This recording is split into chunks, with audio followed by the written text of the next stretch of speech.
2022년 10월 30일이고요. 우리 함께 하나님 앞에 예배하는 그런 모든 청소년부 친구들 됐으면 좋겠습니다. 우리 사도신경으로 우리 신앙을 고백하면서 우리 하나님 앞에 함께 예배하도록 하겠습니다.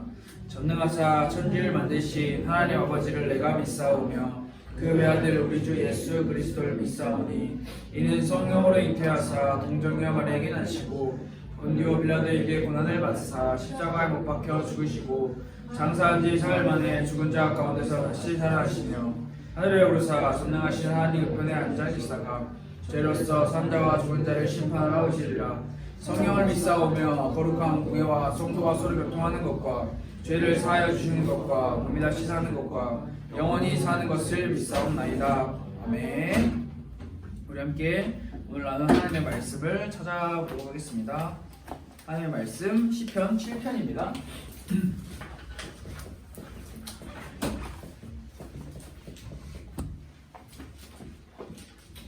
시편 7편 1절부터 17절까지 이렇게 있네요. 오늘은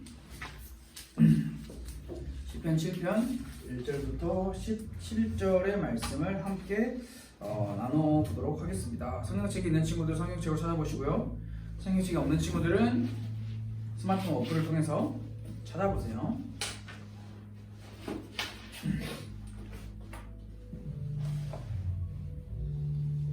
시편 7편 1절에서 17절. 오늘은 한 절씩 교독할까요? 제가 먼저 읽고 여러분이 한 목소리로 읽고 이렇게 해서 한번 읽어나가 봅시다. 제가 먼저 읽겠습니다. 여호와여 내 하나님이여 내가 주께 피하오니 나를 쫓아오는 모든 자들에게서 나를 구원하여 내소서. 그들을 잡아없으면 그들이 사자같이 나를 찢고 그들과 하나이다. 여호와 내 하나님이여 내가 이런 일을 행하였거나 내 손에 죄악이 있거나 확신한 자를 악으로 강팍하거나 내 대적에게서 까닭없이 빼앗았거든. 원수가 나의 영혼을 쫓아잡아 내 생명을 땅에 짓밟게 하고 내 영광을 먼지 속에 살게 하소서.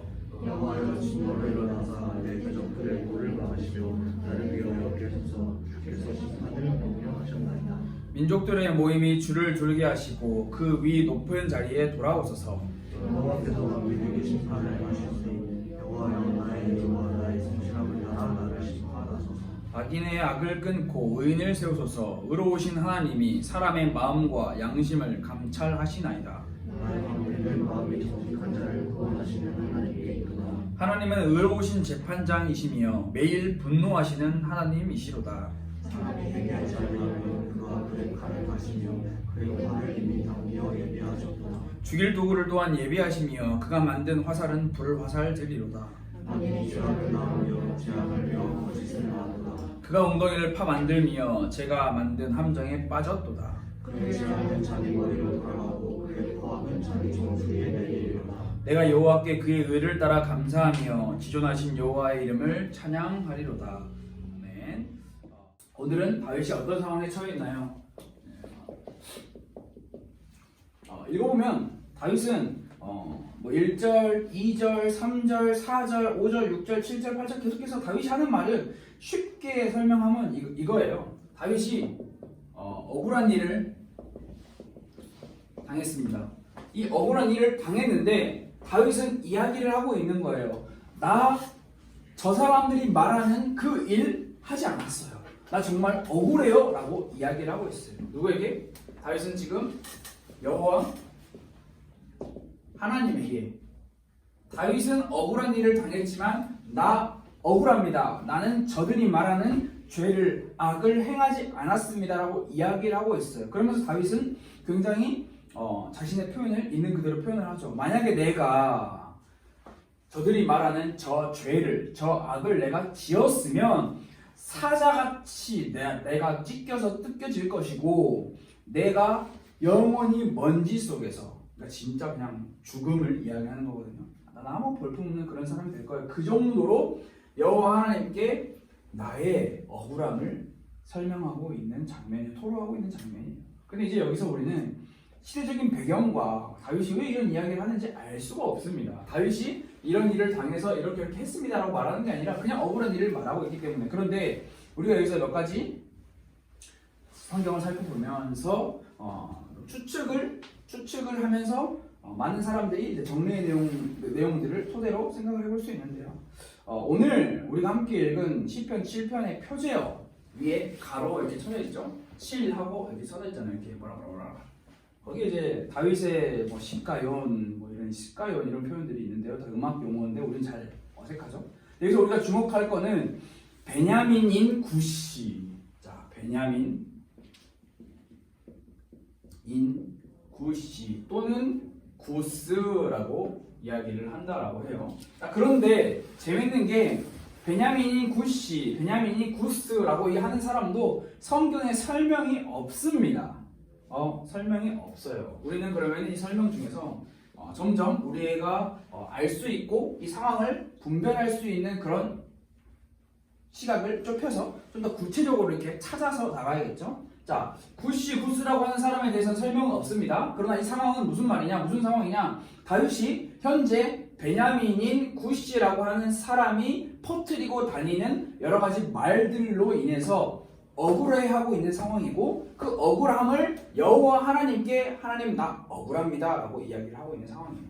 대체 이 사람은 누구길래 다윗에게 대해서 감히 다윗을 모략하고 다윗에 있어서 허언을 퍼뜨리고 다니는가 우리는 생각을 해볼 수 있는데요. 어렵죠. 어려운데 이 베냐민인 이걸 다른 말로 표현하면 베냐민 지파라고 이야기를 할 수 있는데요. 이스라엘은 12지파가 있죠. 이 12지파 중에 베냐민 지파라고 이야기를 할 수 있는데 여러분 여기서 우리는 생각할 수 있는 게 베냐민 지파와 다윗 간의 관계를 우리가 생각을 할 때 베냐민 지파와 다윗 간의 관계는 성경에 꽤나 여러 번 나타나거든요. 좋은 관계로 나타나냐? 오늘 상황을 보면 당연히 좋지 않은 관계로 나타나면 우리는 알 수 있어요. 대표적으로 베냐민 지파인 사람이 누구냐? 사울 왕입니다. 다윗을 죽이려고 따라다녔던 사울 왕. 그리고 또 베냐민 지파 중에 누가 나타나냐? 지난번에 말씀을 나눴는데 압살롬, 다윗의 아들 압살롬의 반역을 피해 도망가고 있을 때 다윗을 저주한 인물 시므이 역시 베냐민 지파 사람이고요. 그리고 사무엘하 20장에 보면 세바라고 하는 사람이 등장합니다. 세바라고 하는 이 인물 역시 반란을 일으키는데 그 역시 베냐민 지파에 속한 사람입니다. 이런 것만을 봤을 때 다윗은 베냐민 지파 사람들과 굉장히 좋지 않은 관계가 있구나라는 것을 우리는 생각을 해볼 수 있는데요. 그래서 그런 걸까? 베냐민 지파 사람들이 다윗을 내내 그 가문 지파 전체적으로 다윗을 싫어했기 때문에 이 구시라고 하는 사람이 누군지는 모르겠지만 이 사람이 다윗에 대해서 믿거나 말거나 중상모략 그러든지 말든지 일단 말을 뱉고 보는 거 있잖아요. 누가 다윗이 그랬대. 근데 확인된 바는 없고 사실은 아니지만 사람은 누가 그랬대 라고 하는 말이 말로 퍼져서 그 분위기를 만들어가서 선동을 하고 있는 그런 장면인데요. 근데 여러분 우리가 여기서 또 굉장히 놀라운 사실이 하나가 뭐냐면 다윗은 왕입니다. 이 시가 다윗이 목동의 때에 기록했다. 다윗이 광야에서 사울왕에게 쫓기면서 기록했다. 혹은 다윗이 블레셋 같은 나라에 자신의 몸을 숨기면서 아무 힘이 없는 상황에서 이 시를 기록했다라고 이야기하지 않고요. 많은 사람들이 다윗이 왕이었을 때 상황이라고 이야기를 합니다. 여러분, 왜 왕이냐? 다윗이 왕 되기 전에는 베냐민 지파와의 마찰이 없었는데 다윗이 왕이 되고 난 후부터 베냐민 지파와의 마찰이 생겼다고 성경은 여러 군데서 이야기를 하고 있기 때문에 그렇게 우리 생각을 할 수 있는데요. 자, 앞에 내용은 배경 설명이고요. 배경 설명은 쉽게 그냥 정리해서 잊어버려도 좋습니다. 자, 근데 우리는 여기서 주목을 해야 할 게 뭐냐? 왕입니다. 여러분이 왕이라고 여러분의 입장을 지금 다윗의 입장에 넣어보세요. 왕이에요. 근데 내가 왕인데 유나가, 은교가 수덕수덕 거려. 내 이야기를 해. 전도사님 진짜 내가 들었어. 어떨까요? 기분 나빠요. 근데 내가 왕이야. 그러면 그래 그럴 수 있지라고 할까요? 아니죠. 왕이면 보통 군사를 풀어서 잡아오겠죠.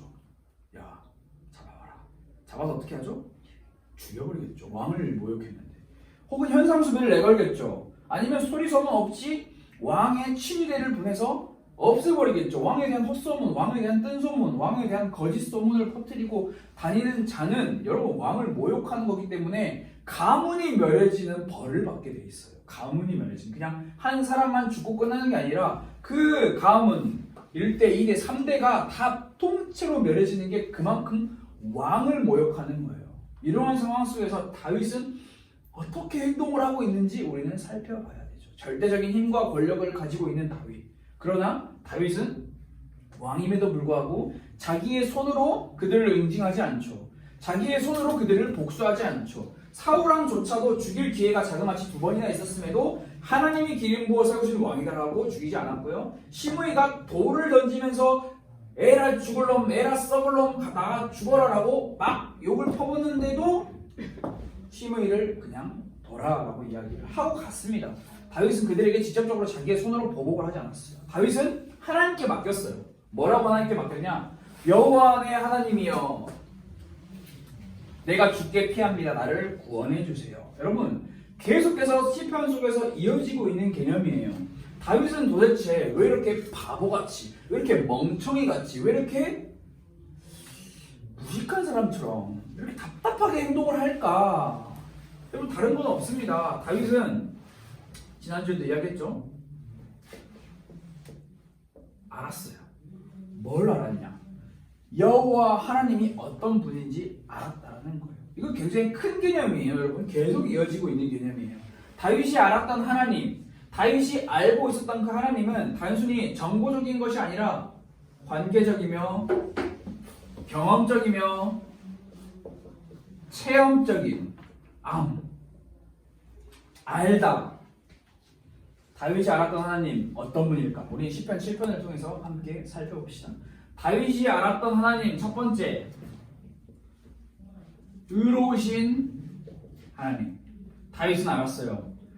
내가 믿고 섬기는 하나님은 의로우신 하나님이야. 자, 여러분, 의로우신 하나님이 말이 조금 어려울 수 있거든요. 한자적으로 표현되어서. 그래서 의롭다라는 말은 언제나 옳으신 하나님, 언제나 옳다. 그러니까 다른 말로 표현하면 하나님 그 자체가 언제나 정답이면서도 하나님의 행하신 모든 일들은 언제나 정답이야. 언제나 옳은 거야. 조금 더 편하게 이야기를 해보면 언제나 발음이요. 바르게 하심. 여러분, 다윗이 알고 있는 하나님이 이런 분이었어요. 그래서 다윗은 이 하나님을 정보적으로, 지식적으로, 머리로만 알고 있었던 게 아니기 때문에 베냐민이 구시든 구스든 누군가 나를 모욕하고 나에게 어떤 억울한 일을, 나를 그런 상황을 만들지라도 나는 하나님 앞에서 정직한 거예요. 왜? 하나님은 이미 다 알고 계시는 분이기 때문에. 언제나 옳으신 하나님, 언제나 바르게 하시는 하나님이기 때문에. 그러나 우리가 여기서 한 가지 기억해야 할 게 있습니다. 우리가 알고 있는 이 옳다, 우리가 알고 있는 이 발음, 우리의 생각과 우리의 수준과 우리의 지식과 세상에 날고 기는 다양한 지식 체계 속에서의 발음과 옳음이 아니라는 사실. 이 기준 또한 역시 하나님 기준에서의 놓여 있는 것입니다. 우리는 이렇게 이야기하죠. 이게 맞아, 저게 맞아. 이게 옳은 거야, 저게 옳은 거야. 이게 바른 거야, 저게 바른 거야. 이야기하죠. 그러나 여러분 잘 기억해야 돼요. 여러분의 신앙 속에, 여러분의 인격 속에, 여러분의 관계와 경험과 체험 속에 발음은 단 하나입니다. 옳다, 옳음은 단 하나입니다. 하나님밖에 없어요. 하나님 단 한 분만 옳고 바름의 그 자체가 되시는 분이라는 걸 여러분이 기억을 해야 해요. 인간이 얼마나 무지하고 어리석은지 우리 기준으로 이야기를 해요. 내가 연구해 봤는데, 시대가 100년, 2000년이 흘른 이 2000년 역사를 통해서 연구해 봤는데 내놓잖아요. 도덕을 주장하는 사람들, 어떤 학자들, 수많은 철학자들이 이야기하잖아요. 인간의 발음은 뭐야? 인간의 의지의 자유, 인간의 표현의 자유, 다양한 것을 이해가지고 맞아요. 틀렸다는 말이 아니라 그런 것들로 인해서 우리는 자칫 잘못하다가 언제나 옳고 언제나 바른 그 하나님에 대해서 오해할 수 있게 된다는 거예요. 왜냐하면 여러분, 각자가 주장하고 각자가 내놓는 것들, 시대가 지나고요, 역사가 바뀌면 계속해서 변경됩니다. 우리가 살아가고 있는 이 시대가 처음부터 발음에 대한 옳음에 대한 정의가 누군가가 이 바르고 옳다라고 하는 이 정의를 올바르게 세웠다라면 여러분 지금까지 우리가 살아가고 있는 이 2022년의 이 세월 속에 우리가 기억해야 하고 우리가 외워야 하고 우리가 이 사람 정말 훌륭한 사람이야 라고 생각해야 할 사람은 단 한 명뿐이에요. 한 명. 그러나 여러분 도덕 배우죠. 철학 배우죠. 사회 배우죠. 역사 배우죠. 각자가 시대마다 주구장창 이야기하고 있는 이 사회에 필요한 정의와 옳음과 바름은 너무나 많아요. 시대마다 다 달라요. 16세기 다르고요. 14세기 다르고요. 11세기 다르고요. 20세기 다르고 21세기 다르고요. 계속 또 달라질 거예요. 여러분 세상이 말하는 세상의 지식과 세상의 수준에서의 발음과 옳음은요. 옳은 게 단 하나도 없어요. 사실. 의로운 게 단 하나도 없어요. 우리는 유일하게 옳고 유일하게 바르고 유일하게 의로우신 이 하나님만을 우리는 따라가는 존재들이라는 것을 여러분이 기억을 하면 좋을 것 같아요.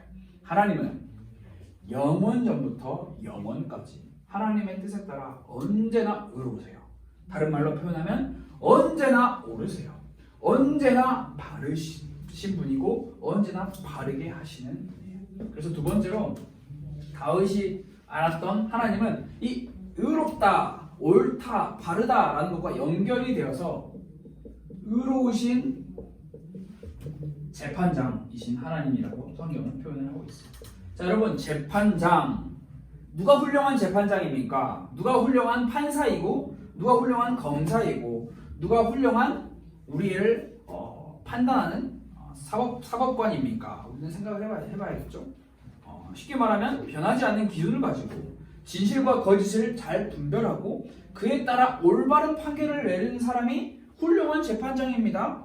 내 마음대로 내가 원하는 대로 뇌물을 받고 판결을 편향되게 하는 사람은 결코 올바르고 의로운 재판장이라고 할 수가 없는 거죠. 성경이 말하는 지금 다윗이 왕인 이 다윗이 알고 있는 하나님은 의로우신 재판장이시다라고 성경은 이야기를 하고 있어요. 의로우신 재판장 누구냐? 그 하나님은 우리를 외모로 말씀하시지 않으십니다. 자, 이 외모. 자, 이거는 우리가 잘 생각해 봐야 되는데요. 저도 지금까지 이 외모를 잘생기고 못생기고 이 기준이 여기 또한 여러분 재밌습니다. 우리가 그동안 너무나 많이 익숙하게 살아왔던 외모, 잘생기고 못생기고 잘나고 못나고 여러분 이 기준 또한 인간에게 있죠. 이 기준이 우리는 인간에게 있는 기준이에요. 대체 누가 잘생기고 누가 못생긴 걸까요? 우리는 알 수 없죠. 기준을 우리끼리 놓으면 그렇게 되지만 하나님은 외모로 인간을 판단하지 않으시는 분이십니다. 하나님은 그 사람이 부자든 가난하든 그걸로 판단하시는 분이 아니십니다. 하나님께서는 오직 모든 사람에게 똑같이 외모로 부자냐 가난하냐로 판단하는 분이 아니시고요. 오직 모든 사람에게 똑같은 기준으로 자신의 발음, 인간의 기준으로서의 발음이 아니라 하나님의 기준으로서의 발음, 정의, 옳음을 드러내시는 분이신 거예요. 하나님의 정직은요, 구원하시고 하나님께서 우리 하나님 자녀로 삼으시는 그 하나님의 옳음은 결코 무조건적인 우리 사랑이라고 생각을 하지만 성경은 분명하게 우리에게 기록을 하고 있는 게 뭐냐면 회개하지 않는 자들에게는 하나님을 믿지 않는 자들에게는 분명히 심판이 임한다라고 이야기를 하고 있어요. 여러분 재판장은 모두에게 다 옳은 재판, 좋은 쪽의 재판 결과만 내어주는 사람이 의로운 재판장이 아니에요. 잘못을 한 사람에게는 벌을, 잘한 사람에게는 상을 주는 재판장이 옳은 훌륭한 재판장이에요. 하나님이 그러신 분이에요. 하나님의 말씀에 순종하는 자에게는 상을, 불순종하는 자에게는 벌을 내리시는 하나님, 그분이 바로 옳은 의로우신 재판장이시라는 겁니다. 여기서 이어져서 마지막으로 다윗이 알고 있었던 하나님은 성경이 오늘 이야기하죠. 마음을 보시는. 자, 여러분 굉장히 말도 안 되는 소리입니다. 마음을 보시는 하나님. 마음속에 자리 잡은 생각과 감정 모든 것을 다 알고 계시는 하나님. 여러분 저는 여러분이 무슨 생각을 하는지 무슨 마음을 가지고 있는지 모릅니다. 그러나 하나님은 다 아신다는 거예요. 마음, 인간 그 자체죠. 이 마음에서 말, 감정, 의지, 판단력, 행동 등 인간의 모든 것들은 이 마음에서 나온다라고 봅니다. 마음이 그 인간의 근원이고 원천이다라고 이야기를 합니다. 하나님은 여기서 똑같이 연결됩니다. 외모로 사람을 판단하지 않으시고 부자냐 가난한 자로 사람을 판단하지 않으시며 무엇으로 그 사람을 보시냐? 자신 하나님의 옳음과 하나님의 의와 하나님의 정의로서 각 사람의 마음을 보신다. 이 마음은 여러분 굉장히 어려운 말일 수도 있지만 우리가 살아가고 있는 이 세상은 이 세상은 우리가 살아가고 있는 이 세상입니다. 이 세상은 단지 2022년 10월 30일 오늘만을 이야기하는 게 아니고 지금까지 흘러온 역사적으로의 세상과 앞으로 흘러갈 수많은 세상을 이야기할 때 많은 사람들이 이야기하는 두 가지의 눈이 있어요. 그 두 가지의 눈이 뭐냐면 하나가 헬라의 눈, 헬라 철학의 눈. 그러니까 이게 쉽게 말하면 이성을 중시하는 눈이고요. 하나는 히브리 성경에서 나타나고 있는 하나님 중심의 사상. 이것은요 이성과 반대되는 말이 뭐죠? 뭔지 모르겠어요. 이거는 행동이라고 이야기를 합시다. 왜 이야기를 하냐면 하나님께서 마음을 보신다 하니까 우리는 착각해요. 내 마음 너무 깨끗해. 내 마음 너무 하나님 사랑해. 그런데요 헬라는 이성, 사람이 알고 있는 것, 그게 굉장히 중요하다고 생각을 한다면 히브리 사상은, 성경이 말하고 있는 히브리 사상은 여러분 행동을 반드시 포함시킵니다. 마음과 행동을 같게 놉니다. 같게. 다르게 놓지 않아요. 마음이 하나님 사랑해? 그럼 행동으로 하나님 사랑하는 것을 표현해.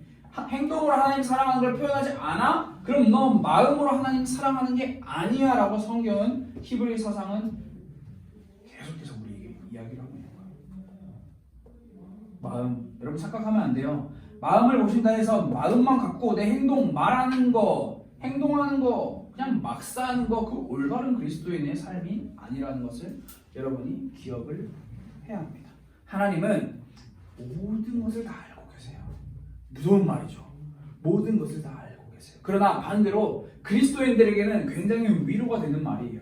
내가 이렇게 부족하고 연약하고 보잘것없고 나약한데 내 모든 것을 알고 계신 하나님, 내 마음, 하나님 사랑하는 이 마음을 알고 계시는 하나님이라는 거죠.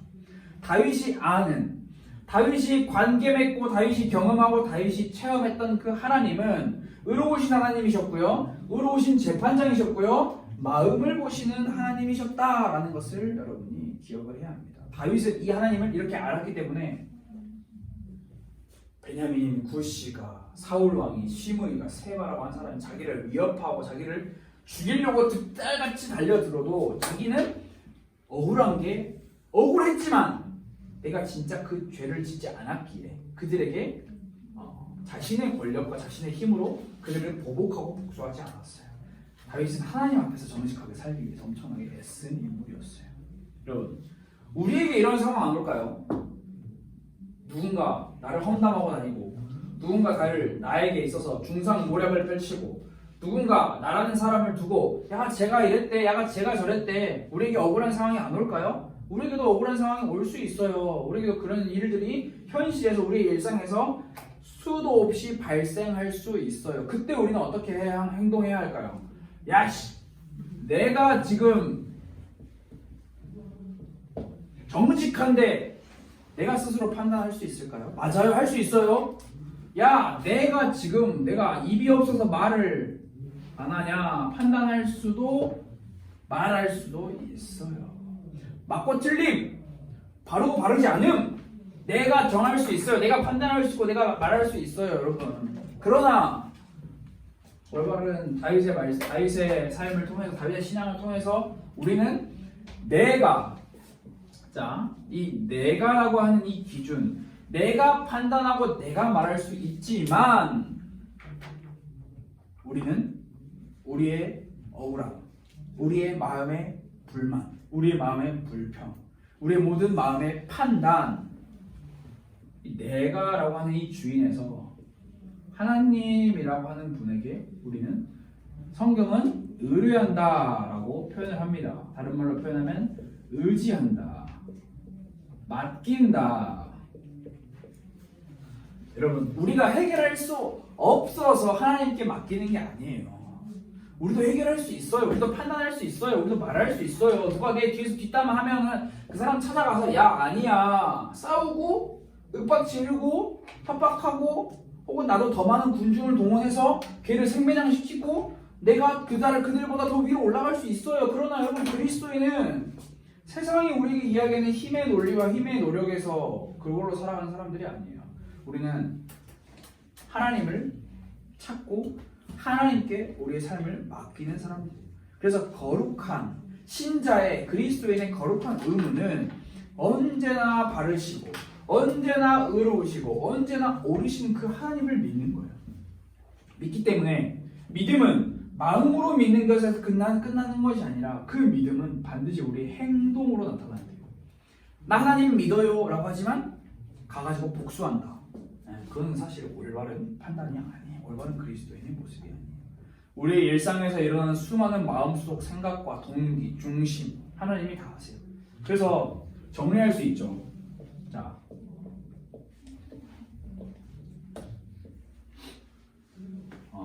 아마 여러분도 많이 들어본 말 중에 하나일 거예요. 라틴어인데요.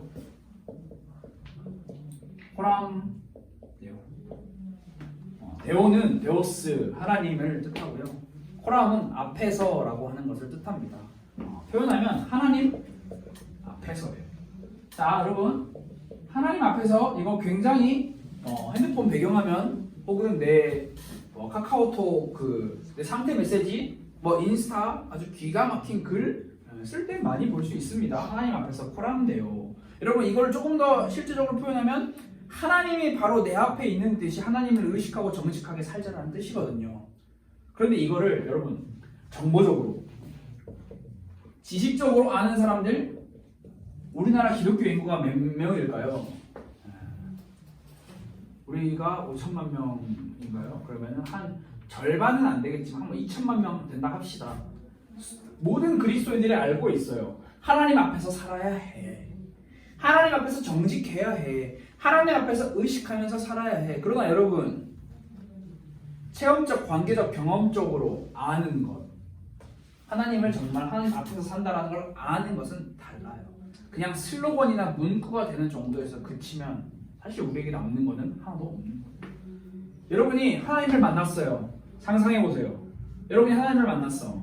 저 천국, 저 하늘나라, 하나님이 계시는 그곳에서 우리가 우리의 생을 마감하고 하나님 앞에 갔어. 하나님과 잠시 영원한 심판이 있는 그 전에 하나님을 만났어. 하나님이 물어봐요. 야, 너 코람데오 알았지? 네, 하나님 앞에서 사는 거예요. 그래서 그렇게 살았어? 라고 물어보실 거예요. 알았어? 라고 물어보시는 게 아니라 그렇게 살았어? 라고 물어보시는 거예요. 잘하네? 술술 나오네? 그래서 그렇게 살았니? 여러분, 코람데오, 하나님 앞에서라고 하는 말이 실제로 우리가 이것을 안다라는 것은 살아야 되는 거예요. 우리의 삶에서. 성공해서요? 돈 많이 벌어서요? 좋은 차 타면서요? 아니요. 우리의 평범한 우리의 삶에서, 일상에서 그렇게 살아야 하는 거예요. 하나님 앞에서 사는 사람은요, 우리의 말을 쉽게 하지 않아요. 하나님 앞에서 사는 사람은요, 우리의 행동을 쉽게 하지 않아요. 우리의 감정 쉽게 표현하지 않습니다. 하나님 앞에서. 하나님이 다 알고 계시기에 매일매일 하나님 앞에서 살아가는 사람이에요. 그래서 하나님 앞에서 사는 사람의 가장, 이것을 정보적 지식적으로 아는 것이 아니라 진짜 내가 이 관계 경험 체험적으로 아는 사람이 할 수 있는 가장 최선의 표현, 최선의 고백이 엎드림이에요. 엎드림. 하나님 앞에서 고개 뻣뻣하게 들고 하나님, 나 하나님 앞에서 살아요. 나 하나님 의지해요. 나 하나님 잘 알아요. 나 하나님 의지하고 맡겨요 라고 하는 사람이 아니라 정말 하나님을 알고 하나님 앞에서 의지하고 하나님께 맡긴 사람은 하나님 앞에서 고개 뻣뻣하게 하늘을 향해서 막 손들고 소리치지 않습니다. 그저 겸손하게 땅바닥에 엎드려요. 더 다른 표현을 하면 우리의 무릎을 하나님 앞에 꿇는 거죠. 여러분, 엎드린다, 무릎 꿇는다. 어떤 단어가 생각나나요? 기도죠, 기도. 하나님 앞에 내가 가지고 있는 내 기준의 모든 것들을 내려놓고 하나님, 나 하나님 앞에서 내 모든 것 다 주장하지 않겠습니다. 하나님, 내가 하고 싶은 말도 많고요. 내가 하고 싶은 판단도 많고요. 내가 진짜 억울한 거 많은데요. 나 하나님 앞에서 내 모든 건 내려놓겠습니다. 나 다시 겸손히 하겠습니다. 하나님 다 아시죠? 하나님, 의로우신 재판장이신 하나님, 내 마음을 보시는 하나님 아시죠? 하나님 앞에서 살게 해주세요 라고 기도하는 그 그리스도인이 정말 다윗처럼 하나님이 누구인지 아는 사람이고, 정말 다윗처럼 하나님이 어떤 존재인지를 아는 사람은 그렇게 사는 사람이라는 거예요. 하나님, 저 너무 마음에 안 드는데 이제 좀 죽여주세요, 없애주세요 라고 해서 지키는 사람이 아니에요. 나 하나님 정말 믿는데 하나님 나 좀 도와주세요. 근데 제가 도와주는 거는 제가 이번에 이렇게 내 요구를 말하는 게 아니라 내 요구가 들어지든 들어지지 않든 상관없어요. 다윗은, 여러분 여기 다윗의 시를 보세요. 다윗의 시는 진짜 신기해요. 얘는 아니죠. 인디아신 분이니까. 이분은 글을 막 자기의 감정을 쏟아붓고요. 갑자기 상황이 종결되지 않았는데 자기 스스로 상황을 종결을 시켜버려요. 왜? 하나님께 기도했어요. 엎드렸어요. 맡겼어요. 무릎을 꿇었어요. 기도했어요. 나 의지했어. 나 맡겼어. 그럼 내 상황 변하지 않든 상관없어. 나는 이미 하나님께 맡겼어. 내 상황 그러면 정리된 거야. 굉장히 놀라운 믿음이죠. 우리 또한, 우리의 신앙 또한 이 다윗의 신앙을 이렇게 닮아감이 필요하겠죠. 그래서 우리는 하나님에 대해서 알아야 합니다. 오늘 우리가 나누는 하나님은 의로우신 재판장입니다. 재판장. 여러분, 재판장은 옳고 그름을 확실히 판결하십니다. 우리는 그 하나님 앞에서 정직해야 하고요. 하나님 앞에서 성실해야 합니다. 신앙생활은요, 지름길이 없어요. 하나님을 아는 것, 하나님을 관계하고 하나님과 경험하고 하나님을 체험하는 것, 지름길이 없습니다. 정도로 걸어나가야 합니다. 정도. 느려 보이지만 엎드려야 하고요. 답답해 보이지만 무릎 꿇어야 합니다. 하나님을 알기, 정말 안다면 내가 뭔가 해결할 수 있지만 하나님께 맡기고 하나님의 도우심을 구하는 그런 신앙생활이 우리 안에 회복되어야 하는 게 정말 우리가 추구해야 하는 올바른 그리스도인의 모습이다라고 이야기를 할 수 있을 것 같습니다. 야, 그래서 너는 잘하냐? 저도 잘 못해요.